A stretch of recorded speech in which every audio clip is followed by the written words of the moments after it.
ওলামা কাকে বলে, আলেম কাকে বলে, এই জিনিসটা আমাদেরকে বুঝতে হবে। আমি শুধু এই অল্প একটু কথা বলছি যে আলেম কাকে বলে।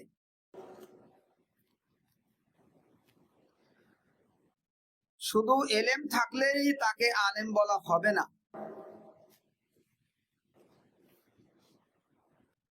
কোরআনে পাকের মধ্যে বলা হয়েছে যে আলেম হলো ওই ব্যক্তি যেই ব্যক্তি আল্লাহ তাআলাকে সবচেয়ে বেশি ভয় করে, আল্লাহ পাকের হুকুমের গুরুত্ব দেয়, আল্লাহ পাকের হুকুম, রাসূল পাক সাল্লাল্লাহু আলাইহি ওয়াসাল্লামের হুকুম, কামেল ওলি আল্লাহদের হুকুম পূর্ণভাবে পুঙ্খানুপুঙ্খানুভাবে আমল করে। অর্থাৎ তার এলেম অনুযায়ী সে নিজে আমল করে। মনে করুন একজন আর বাহ্যিক এলেম, কিতাবী এলেম, জাহেরান এলেম তার আছে, কিন্তু তার মধ্যে যদি আল্লাহর ভয় না থাকে, কেননা আল্লাহ তাআলা বলেছেন ইন্নামা ইয়াখশাল্লাহা মিন ইবাদিহিল উলামা, আলেম হবে ওই ব্যক্তি যেই ব্যক্তির মধ্যে আল্লাহর ভয় সবচেয়ে বেশি থাকবে। ভয় কার থাকে? কোরআনে পাকের শুরুতে আল্লাহ তাআলা বলেছেন আলিফ লাম মিম যালিকাল কিতাবু লা রাইবা ফি হুদাল লিল মুত্তাকিন। হুদাল লিল মুত্তাকিন, এই কোরআন হেদায়েত দেবে ওই ব্যক্তিকে যেই ব্যক্তির মধ্যে ভয় বেশি থাকবে।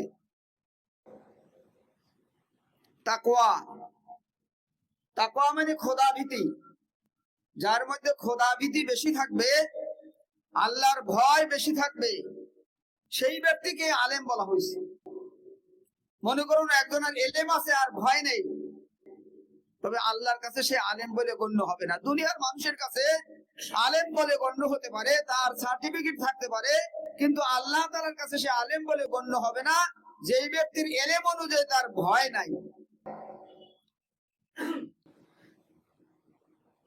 অথবা এলেম আছে, ভয়ও তার আছে, কিন্তু সেই এলেম অনুযায়ী যদি তার আমল না থাকে, এলেম আছে, ভয় আছে, কিন্তু আমল নেই, বলে তাকে আলেম বলা, আল্লাহর কাছে আলেম বলা হবে না। আবার এলেম আছে, ভয় আছে, আমলও আছে, কিন্তু আমলের মধ্যে ইখলাস নাই। ইখলাস কাকে বলে? ইখলাস বলা হয় বান্দা যে আমলটা করবে সেই আমল একমাত্র রেজায়ে মাওলার জন্য করবে, আল্লাহর রাজিগির জন্য, আল্লাহকে রাজি করার জন্য, আল্লাহর সন্তুষ্টির জন্য করবে। এলেম আছে, ভয় আছে, আমল আছে, কিন্তু ইখলাস নাই, সেই ব্যক্তিও আল্লাহ তাআলার কাছে আলেম বলে গণ্য হবে না। অর্থাৎ এলেম থাকতে হবে, ভয় থাকতে হবে, আমল থাকতে হবে, সেই সঙ্গে সঙ্গে তার সেই ভয় অনুযায়ী, আমল অনুযায়ী ইখলাস থাকতে হবে। ইখলাস মানে একমাত্র রেজায়ে মাওলার জন্য, আল্লাহর জন্যই বান্দা আমলটা করবে। সে নামাজ পড়ুক আর জিকির করুক আর কোরআন পড়ুক আর যেই আমল করুক না করুক, সমস্ত আমলের একজন মানুষের জিন্দেগি বন্দেগীর আসল উদ্দেশ্য হলো মাওলাকে রাজি করা, আল্লাহকে রাজি করা। অর্থাৎ তার ইবাদতের দ্বারা, তার এলেম অনুযায়ী আমলের দ্বারা যদি আল্লাহর রেজামন্দি উদ্দেশ্য না হয়, তবে ওই ব্যক্তিকে আলেম বলা হবে না। সেই জন্য আল্লাহ তাআলা বলেছেন যাদের সেই এলেম আছে, আমল আছে, হ্যাঁ, ভয় আছে এবং খোদাভীতি আছে, ইখলাস আছে, সেই সমস্ত মানুষদের কাছে তোমরা যা জানো না তা তাদের কাছে জিজ্ঞাসা করো, তাদের কাছে জিজ্ঞাসা করে তোমরা জেনে নাও এবং সেই অনুযায়ী তোমরা আমল করো, তোমাদের জিন্দেগি গঠন করো। সেই জন্য আমি বলবো আমার কামেল মুর্শিদ যেমন মুজাদ্দিদ হযরত মাওলানা সুবীর আদম গাছি রাহমাতুল্লাহ আলাইহি, সেই রকম একজন আলেম আছেন যিনি ওয়ারাসাতুল আম্বিয়া হিসেবে, আল্লাহর রাসূলের ওয়ারিস হিসেবে তিনি রাসূলের দায়িত্ব পালন করছেন। সুবহানাল্লাহ। রাসূলের দায়িত্ব, রাসূল সাল্লাল্লাহু আলাইহি ওয়াসাল্লামের দায়িত্ব তিনি পালন করছেন। অর্থাৎ তিনি ওয়ারাসাতুল আম্বিয়া, নবীর ওয়ারিস আছেন।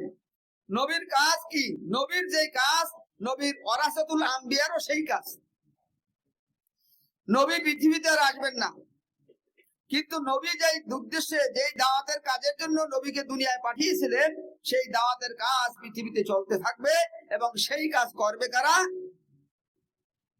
এই ওলামায়ে হাক্কানি, দ্বীনের দায়ী, কামেল মুর্শিদ, আল্লাহওয়ালা বান্দারা তারা আল্লাহ এবং আল্লাহ রসুলের সেই দাওয়াতের আমল তারা করবে।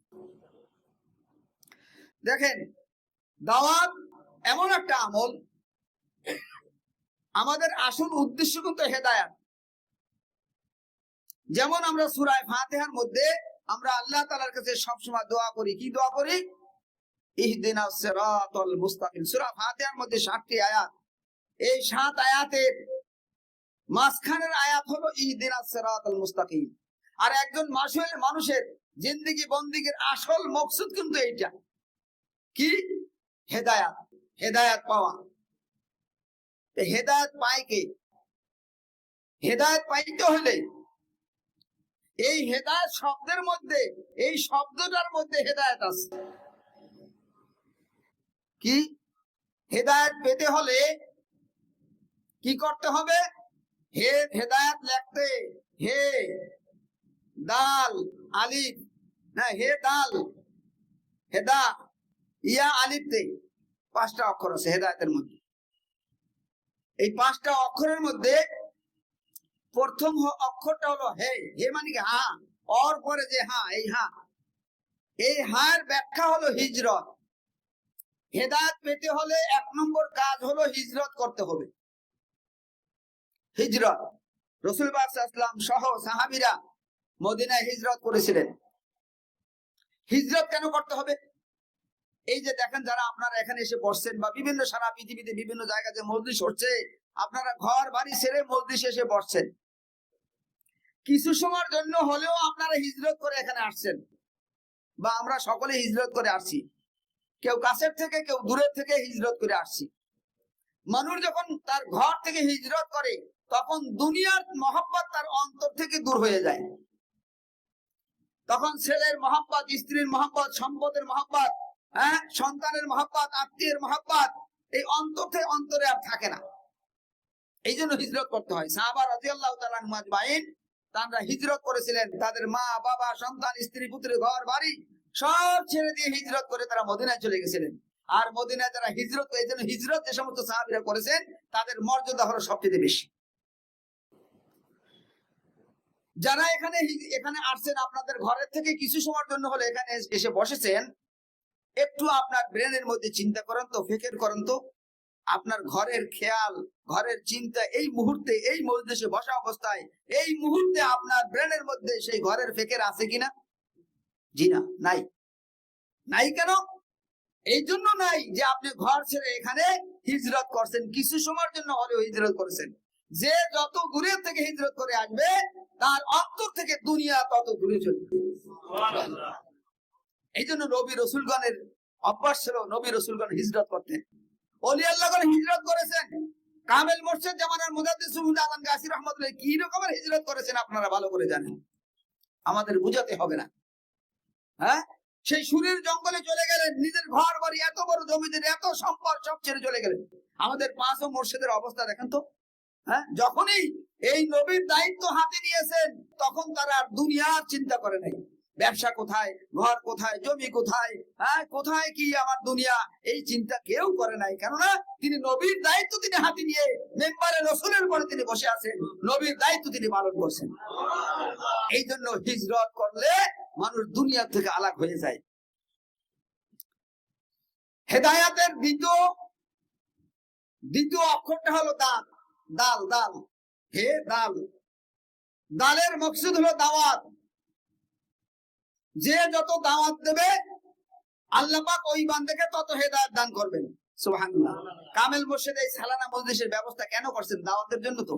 এই যে মাসালা দেখালে, নামাজ কিভাবে পড়বে, ওযু কিভাবে করবে, কিভাবে কি করতে হবে, দুনিয়ার জিন্দেগি কিভাবে পরিচালনা করতে হবে, কামেল মুর্শিদ সেইটা জানাবার জন্য সারা পৃথিবী। আর এই বছর তো আমাদের জন্য এই আমরা বলি করুণা করুণা, করোনা, করোনা আমাদের জন্য তো করুণা হয়ে গেছে। সুবহানাল্লাহ। হাক্কানি আঞ্জুমানের পীর ভাইদের জন্য করোনা করুণা হয়ে গেছে। করোনা এই মহামারী আমাদের জন্য এবার কি হয়েছে? করুণা হয়েছে, দয়া হয়েছে, অনুগ্রহ হয়েছে আল্লাহ তাআলার, যে লক্ষ লক্ষ কোটি কোটি মানুষ সারা পৃথিবী থেকে এই লাইভ দেখছে, এই কোরআন ও হাদিসের বিভিন্ন মাসলা মাসাইল তারা শিখতে পারতেছে। সুবহানাল্লাহ। এইজন্য ভাই, দাওয়াত হলো দ্বিতীয় আমল। দেখেন, দাওয়াত যারা দেয়, আল্লাহ পাকের একটা নিজাম আছে। দাওয়াতের কাজ, যেই বান্দা যেই কাজের দাওয়াত দেবে আল্লাহ পাক ওই কাজ ওই বান্দার দ্বারা আগে করাবে। সুবহানাল্লাহ। যেই বান্দা যেই কাজের দাওয়াত, সেটা গুনার কাজের দাওয়াত হোক আর ভালো কাজের দাওয়াত হোক। আপনি যদি একজন মানুষকে নামাজের দাওয়াত দেন, ভাই চলেন মসজিদে নামাজ পড়তে চলেন, ভাই ওজিফা পড়েন, তো নামাজের দাওয়াত যদি দেন, ওই যাকে দাওয়াত দিলেন সে যদি নামাজ হয়তো পড়তেও পারে, নাও পড়তে পারে, কিন্তু আপনি যে তাকে দাওয়াত দিলেন, এই দাওয়াত দেওয়ার কারণে আল্লাহ পাকের জন্য এটা হক যে যেহেতু ওই বান্দা অন্য মানুষকে দাওয়াত দিয়েছে, ওই কাজটা ওই আমলটা ওই বান্দার দ্বারা যিনি দাওয়াত দিয়েছেন তার দ্বারা সেই কাজটা আগে করাবেন। সুবহানাল্লাহ। যার কারণে দেখেন মুয়াজ্জিন কি করে, মসজিদে দাওয়াত দেয়, হাইয়া আলাস সালাত, নামাজের দাওয়াত দেয়, তাই না? ইমাম সাহেবের নামাজ হয়তো কাজা হইতেও পারে, কিন্তু মুয়াজ্জিনের নামাজ কিন্তু কাজা হবে না কখনো। কি বলেন? মুয়াজ্জিনের কোন নামাজ কখনো কাজা হবে না, এবারে ইমাম সাহেবের কাজা হতে পারে। এইটা হলো দাওয়াতের আমলের হলো মূল, হলো যে যত দাওয়াত দেবে অথবা গোনার কাজের যদি দাওয়াত দেয়, একজনে মনে করেন কথার কথা ধরে নেন, একজনে কোনো একটা গোনার কাজের দাওয়াত দিল, ভাই এ চল, বন্ধুকে এক বন্ধু আর এক বন্ধুকে বলো চল আমরা সিনেমা দেখে আসি, তো যাকে দাওয়াত দিল হে যাইতেও পারে নাও যাইতে পারে, কিন্তু যিনি দাওয়াত দিল ও কিন্তু না যেতে পারবে না, যেহেতু গোনার কাজের দাওয়াত দিয়েছে। সেই জন্য বলা হয়েছে দাওয়াতের আমলের দাম সবচেয়ে বেশি। আর এই কামেল মোর্শেদ, কামেল ওলি আল্লাহদেরকে আল্লাহ তাআলা নির্বাচিত করেছেন নবীদের ওয়ারিস হিসেবে এই দাওয়াতের কাজের জন্য। সুন্নাত আযান গাসি রাহমাতুল্লাহ আলাইহি এই হাক্কানি আঞ্জুমান প্রতিষ্ঠা করেছেন একমাত্র এই দাওয়াতের আমলের জন্য, দাওয়াতের কাজের জন্য, সারা পৃথিবীর এই দাওয়াত দেওয়ার জন্য। অনেকে বলে হাক্কানি আঞ্জুমানে দাওয়াত দেয় না, আরে হাক্কানি আঞ্জুমান যত দাওয়াত দেয় অন্য মানুষে এত দাওয়াত আমার মনে হয় দেয় না। হাক্কানি আঞ্জুমানের লোকেরা যত কোরআন পড়ে, কোরআনের আয়াত পড়ে, যত দুরূদ শরীফ পড়ে, এত দুরূদ শরীফ, এত কোরআনের আয়াত, কোরআনের অক্ষর মনে হয় আর কেউ।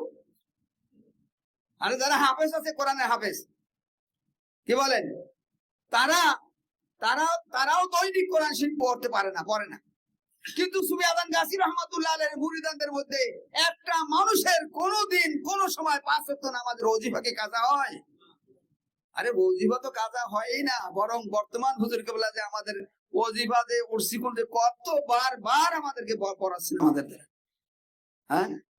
ভাইজান হাক্কানি আঞ্জুমান দরবারটা একটা নেয়ামত আছে, যারা পেয়েছি তারা যদি সারা জীবন সিজদায় করে থাকি তাহলে আমাদের হক আদায় হবে না, যে আল্লাহ পাক আমাদেরকে মেহেরবানি করে দয়া করে আমাদেরকে দরবারটা বিলাইতেছেন, এই যে আমাদেরকে আনছেন এখানে। আর আসছি যে আমরা, আমাদের কোনো গৌরব নাই, অহংকার করবেন না, আমরা আমাদের নিজেদের ক্ষমতার বলে আসতে পারি নাই, কি বলেন, আল্লাহ পাক এনেছেন বলেই আমরা আসতে পারছি। আর ওই যে বলা হয় বয়ানের মধ্যে আমরা শুনি বারবার যে কে আসতে পারে এই দরবারে, যার পিছনে 3টা শক্তি আছে, যার 3টা গুণ আছে, 3টা শক্তি যার মধ্যে আছে, সেই ব্যক্তি এই দরবারে পাইতে পারে, এই দরবারে আসতে পারে, তার তৌফিক হয় এখানে আসা। 3টা আমল কি? তার জিন্দেগীর কোনো না কোনো এক নেক আমল আল্লাহর দরবারে কবুলিয়ত আছে, সুবহানাল্লাহ, কোন আমল আল্লাহ কবুল করছে, অথবা তার পিতা মাতার দোয়া তার উপর আছে, আর 3 নম্বর কোন ওলি আল্লাহর দোয়া আছে। তো নিশ্চয় যারা এখানে এসে বসেছেন এই সামিয়ানার তলে, আপনাদের এই 3টা হয়তো একটা আছে না, 2টা আছে না, 3টা আছে, আছে অবশ্যই, না হলে